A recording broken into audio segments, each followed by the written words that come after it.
Rishi Sunak would take a softer approach in crunch talks with the European Union if he succeeded Boris Johnson next year, according to a commentator. Mujtaba Rahman, the head of Eurasia Group's Europe practice, highlighted how the Prime Minister is facing a backlash over alleged rule-breaking Christmas parties, as well as a rebellion over new COVID restrictions. While Labour has taken the lead in polls, Mr Rahman said next May's local elections could be the final straw for Mr Johnson and spark a vote of no confidence if they do not go well for the Tories. The expert added that the Chancellor and Foreign Secretary Liz Truss are favourites to replace the Prime Minister, but Mr Rahman said Mr Sunak is likely to take a less bullish approach to Brussels than Mr Johnson. It comes as the two sides are wrangling over the Northern Ireland Protocol. Writing for Politico, Mr Rahman said, "But what if Johnson doesn't make it? As it stands, the two front-runners to succeed him next year are Chancellor Rishi Sunak and Foreign Secretary Liz Truss, who are both already on discreet manoeuvres given Johnson's troubles,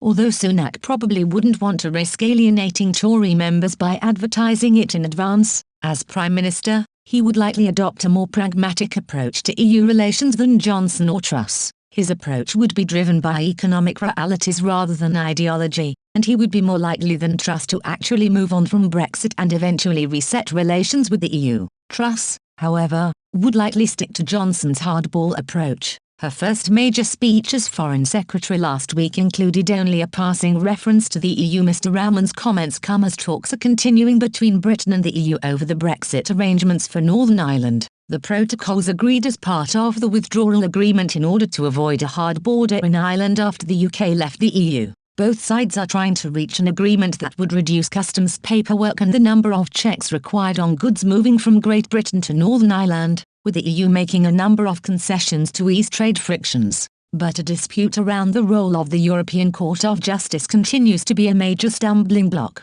Brexit Minister Lord Frost has been having weekly meetings with his EU counterpart Mara Sifkovic in a bid to break the deadlock. Reports have suggested that the UK has watered down its demand that the role of the ECJ must be removed from the protocol. Meanwhile, tensions have also been flaring between the UK and France over post-Brexit fishing arrangements. With outstanding issues on the protocol and fishing, Brexit is expected to spark contention into 2022.